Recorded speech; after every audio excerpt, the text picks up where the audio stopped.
মাঝে লেখা থাকবে তোমার জাগর চক্ষু বিশিষ্ট অক্ষরীদের সাথে তোমাকে বিবাহ বন্ধনে আবদ্ধ করে দিলাম। আল্লাহু আকবার, আল্লাহু আকবার। জান্নাতে হুরের চক্ষুগুলো এরকম জাগর চক্ষু বড় বড় হবে। আল্লাহু আকবার। যখনই তোমার কাছে ভালোবাসার দৃষ্টিতে তাকাবে, তখনই তুমি ভালোবাসার জালে পড়ে তার মহব্বতের আঙ্গিনায় তুমি বেদিও সেই ময়দানের মধ্যে পড়ে যাইবা। এরকম জাগর চক্ষু বিশিষ্ট নারী যারা অবশ্যই থাকবে, যারা এই দুনিয়ার ময়দানে আপনার স্ত্রীকে চাইলে সে সঠিক সময় আপনাকে সময় দেয় না, আপনার কথা শোনে না, বা তার অন্য অন্য চাহিদা থাকে, আল্লাহ ডাক দিয়ে বলে আমি জান্নাতে তোমাকে মনোহর দান করবো। সে অবশ্যই থাকবে, তার কোনো কাজ থাকবে না, তার অন্যদিকে কোনো চাওয়া পাওয়া থাকবে না। 24 ঘন্টা কষ্ট, 24 ঘন্টা তার আকাঙ্ক্ষা থাকবে কিভাবে তোমাকে সুখে রাখা যায়, কিভাবে তোমাকে শান্তিতে রাখা যায়, কিভাবে তোমার মনোরঞ্জন করা যায়। আল্লাহ প্রকৃত সুখ রেখেছেন তোমাকে জান্নাতে, বলে বলতে কিনা। আল্লাহু আকবার, আল্লাহু আকবার। ও প্রিয় বন্ধু, আমার সময় কতটুকু জানি না। আজকে আমার কোনো বয়ান ছিল না, আগামীকাল গেছে কালকে আমার বয়ান ছিল। হঠাৎ করে জায়গায় আসছে এবং আমি কখন নামবো কখন উঠবো তারা কোনো সময় ব্যাংকিং করা নাই। ও প্রিয় বন্ধু, কবি কাল লাগাম হেদায়েতের নিয়তে যদি কথাগুলো শুনে আল্লাহ বান্দার দিনের ভিতরে হেদায়েতের ফরমান জারি করে দেন। আর হেদায়েতের তরফ যদি না থাকে, সারা জীবন ওয়াজ শুনলে লাভ হবে না। এই জন্য অন্তরের কান দিয়ে কথাগুলো শুনতে হবে, কখন কোন কথার দ্বারা কখন কোন ভাষার দ্বারা আল্লাহ হেদায়েত দেয় আমরা কেউ জানি না। যেরকম ঠিক কিনা। ছোট্ট একটি ঘটনা মনে পড়ে গেছে। আল্লাহর পয়গম্বর মুসা আলাইহিস সালাতু ওয়াস সালাম আল্লাহর রাব্বুল কারীমকে ডাক দিয়ে বলেন, আল্লাহ,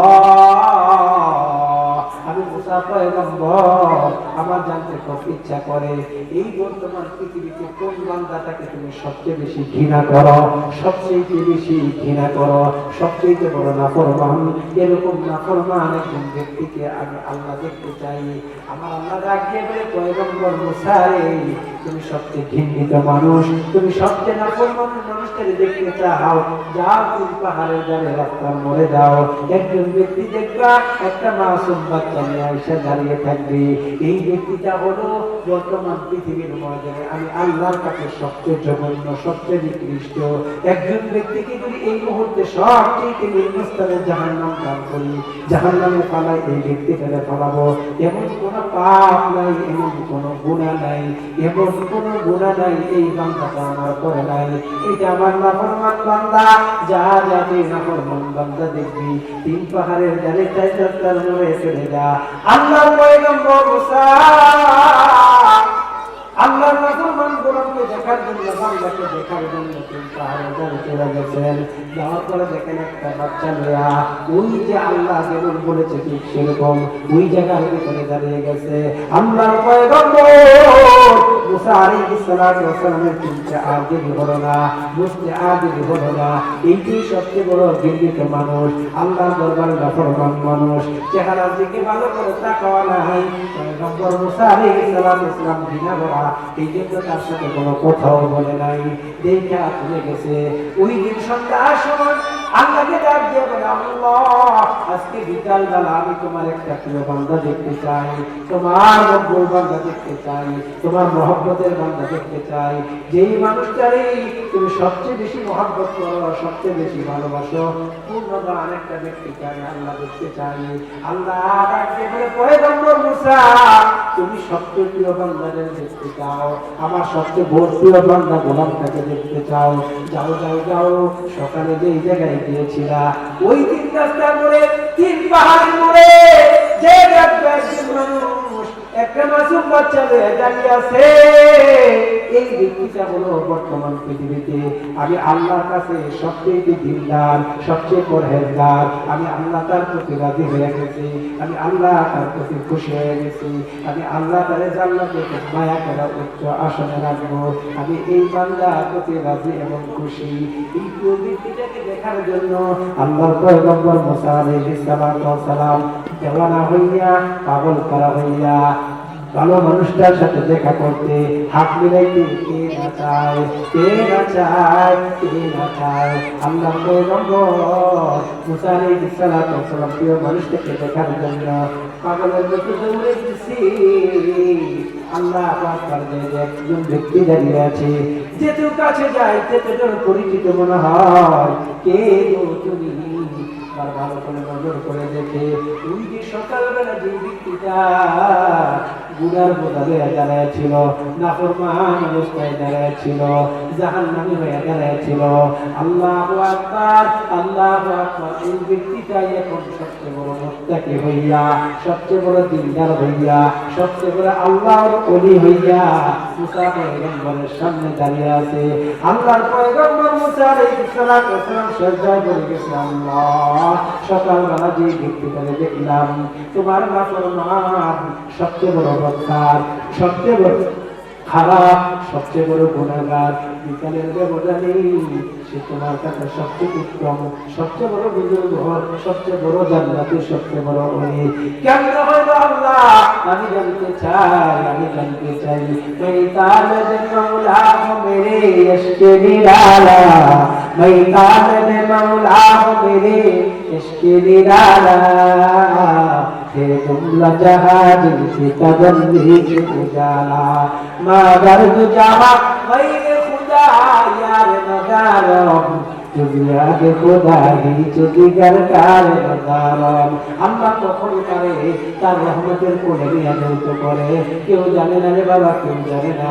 সুরাজ নদীকে বিশ্বের ইস্তেমায় হাজার হাজার লক্ষ লক্ষ মানুষ পায়খানা প্রস্তাব করা সুরাজ নদীকে নাপাক বানায় দেয়। কিন্তু যদি গাড়া একটা চমক আসে, মুহূর্তের ভিতরে সুরাজ নদী আল্লাহ বৃষ্টির পানিতে পবিত্র করে দেয়। যেরকম ঠিক কিনা? আল্লাহু আকবার।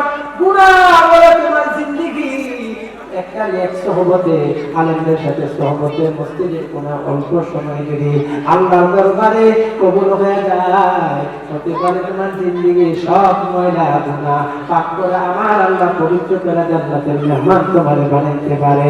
এইবার যাচ্ছে বলে মুসা, তুমি ভেবেছো তোমার সকালবেলা ব্যক্তিটা গুনাহগার, বিকালবেলা কেমনে সেখানে হয়ে গেল? শোনো মুসা, সকালবেলা তার আপন সন্তানটা মাসুম বাচ্চাটা নিয়ে আসছে, পাহাড়ের উপর তওবা করবে। ওই তওবা করার আগে গুনাহগার অবস্থার মালিক তারে দেখছ, পাহাড়ের উপর তার আপন সন্তানটাকে নিয়ে দেখুন উঠে। বাচ্চাটা ডাক দিয়ে বলে বাবা, বাচ্চাটা জীবনে কোনোদিন পাহাড় দেখে নাই, ডাক দিয়ে বলে বাবা তুমি কই যাও? সবচেয়ে বড় কি জিনিস?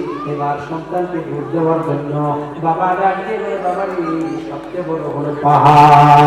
এবার পাহাড়, বিশাল বড় পাহাড়, মাসুম বাচ্চা, বিশাল বড় পাহাড়, মাসুম বাচ্চা দেখে বাবা ডাক দিয়ে বলে বাবা এত বড় পাহাড়, এই পাহাড়ের চেয়ে বড় আর কিছু আছে কিনা? কারণ বাচ্চারা বড় বড় বাবারে দাদারে প্রশ্ন করে। এমন কোন মানুষ বাবা হয় নাই সন্তানের প্রশ্নের জবাব না দিয়া, এমন কোন দাদা দাদা হয় নাই নাতির প্রশ্নের জবাব না দিয়া। দেখবেন একটা মাসুম বাচ্চা বিড়াল দেখলে প্রশ্ন করে বাবা এটা কি, ছাগল দেখলে প্রশ্ন করে বাবা এটা কি, একটা গরু দেখলে বলে মা এটা কি, একটা বাঘ দেখলে বলে দাদা এটা কি। কারণ বাচ্চাদের প্রশ্নের জবাবের মাধ্যমেই মাতৃভাষা শিক্ষা হয়। বলে কোন ঠিক কিনা? মায়ের কাছ থেকে শিখে, দাদার কাছ থেকে শিখে, চাচির কাছ থেকে শিখে, আশেপাশে মানুষের কাছ থেকে শিখে। এই জন্য বাচ্চার আদর বলে একটু পর পর পর পর পর পর আপন মানুষকে প্রশ্ন করা এটা কি এটা কি, চিহ্ন বারবার প্রশ্ন করে ধরে কোন ঠিক কিনা? একটু বড় বাচ্চা দিয়ে বলে ও বাবা পাহাড়ের চেয়ে বড় কিছু আছে কিনা? এটা ডাক দিয়ে বলে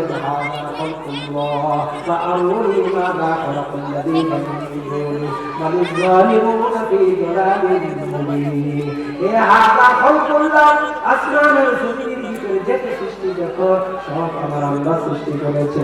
আল্লাহ ব্যতীত বৈদুল্লাহ একটা সৃষ্টি করতে পারবে না।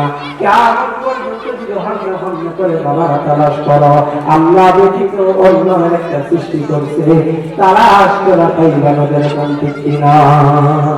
আল্লাহ ব্যতীত অন্য আছে আছে আর যেরকম আছে আল্লাহ ব্যতীত অন্য কোনো স্রষ্টা নাই যে একটা সৃষ্টি তৈরি করেছে পারবে তামাম পৃথিবীর মানুষ রাজা বাদশা মিলা একটা চাল বানাইতে পারবে বলেন যাই পারবে কি বানাইতে পারবে একটা লাউ বানাইতে পারবে লাউ লাউ নিয়ে গান বানাইতে পারবে লাউ পারবে এই সমস্ত সৃষ্টির মালিক কে আরো সমস্ত সৃষ্টির মালিক কে আল্লাহ ছাড়া অন্য একটা সৃষ্টি পৃথিবীর কোনো এই যে খোদা আছে পারবে না পারবে তো সকল সৃষ্টির মালিক কে রিজিকের মালিক কে আমার আল্লাহ হলো রিজিক দাতা বান্দায় কেন কানায় মাথা কুদুর মাথায় দরবে কি আমার পাখিরা